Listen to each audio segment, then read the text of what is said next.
Rahayu, jumpa lagi dengan saya Begawan Ciptaning Mintaraga. Untuk kali ini kita berjumpa kembali membahas tentang keris, yaitu Sang Naga Liong.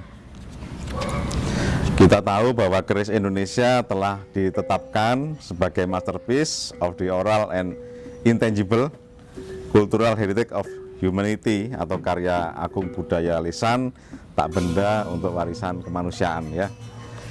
Akan tapi itu dari sisi kerisnya, ya.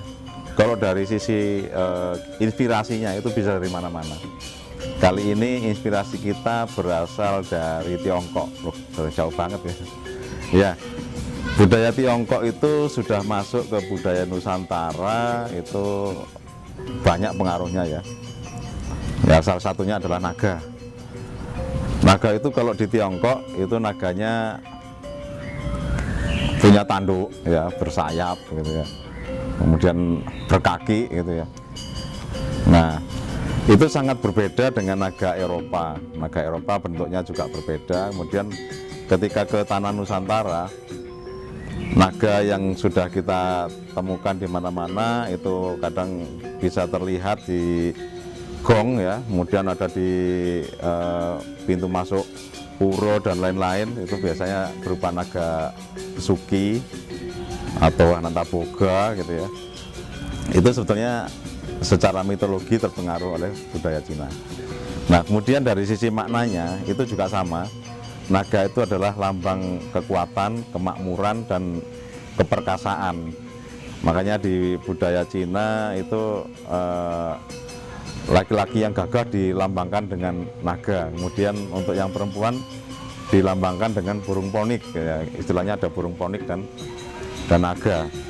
Nah, ini saya rupakan dalam bentuk keris luk 9. Nah, kita tahu dalam budaya Tiongkok 9 itu adalah angka tertinggi. Nah, ini saya buat tahun 2018 dan warangkanya adalah batun poh, dibuat oleh Bli Wayan Sugene dari Taro, Gianyar. Ya, rahayu Bli. Nah, ini seperti biasa untuk kerisnya dikerjakan oleh Mesyanto di Sumeneb, Madura. Dan saat ini keris ini sudah tidak ada sama saya, ya, sudah menjadi koleksi Pak Edi Hardianto. Nah, kita kembali ke budaya Tiongkok tentang naga. Di Tiongkok itu selain naga ada burung ponik, juga ada kilin, juga ada kura-kura. 4 itu adalah 4 binatang yang dijadikan mitologi, yang secara spiritual juga ada kaitannya dengan budaya Nusantara. Nah, naga juga mewakili hal-hal yang baik maupun hal yang buruk, dan semua itu sama halnya dengan yang ada di Nusantara. Ada naga yang baik, ada naga yang tidak baik gitu ya. Ketika kita bercerita tentang Dewa Ruci, itu juga ada naga Nemurnawa gitu ya. Itu naga yang sebenarnya tujuannya adalah untuk menguji Bima. Akan tapi di naga budaya Tionghoa itu biasanya untuk supaya masyarakat itu semakin paham peran naga, itu ada liang leong, ya. Biasanya kalau teman-teman biasanya lihat acara Imlek atau pertunjukan liang leong, dan itu ditarikan oleh orang-orang yang sangat terlatih. Bagaimana liang leong itu bisa mengejar api di mana-mana gitu ya. Jadi api tadi juga sebagai lambang kemakmuran juga. Api ketika kecil itu bisa membuat kita bahagia, kalau kita besar gitu bisa mencelakakan kita gitu. Nah, biasanya pertunjukan liang liong ini bisa dimainkan oleh 18 sampai ya bisa puluhan orang, ya. Nah, ini kalau tanpa dilatih mereka mungkin bisa satu sama lain bertabrakan, tapi dengan latihan ada yang berperan sebagai kepala, ada yang sebagai badan, ada yang berperan sebagai ekor, dan semua itu sinergi dengan bagus. Nah, naga sendiri di Tionghoa ini ada 9 jenis juga. Jadi 9 tadi angka tertinggi. 9 jenis naga itu, yang pertama adalah Tianlong. Tianlong adalah naga langit yang menarik kereta para dewa dan menjaga istana-istana mereka. Yang kedua adalah Shenlong, dewa pengendali angin dan hujan. Yang ketiga Fuchanglong, adalah dunia bawah naga yang menjaga harta karun, baik alam dan buatan manusia. Yang keempat Dilong, adalah naga bumi yang tugasnya adalah untuk memimpin sungai, dan menurut laporan mereka adalah rekan mereka dari Shenlong dan mereka terbang hanya untuk kawin. 5 Yinlong, naga tertua dari semua naga timur dan satu-satunya naga dengan sayap. Wah.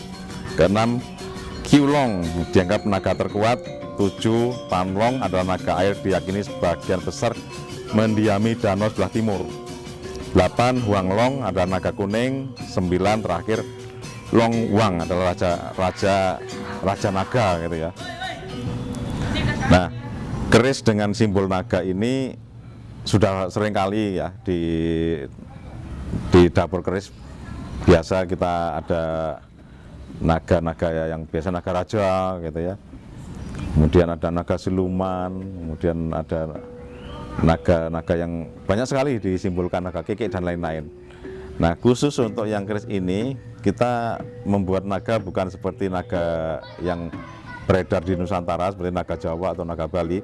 Ini tetap ada kumisnya, kemudian penampilannya juga seperti leang-leong yang ada di tanah Tiongkok.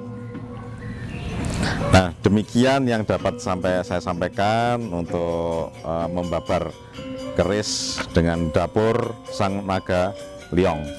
Nah, mudah-mudahan penjelasan singkat ini berguna dan untuk menjaga kelestarian kawasan Adi Nusantara sebagai tuan rumah di negeri sendiri. Rahayu.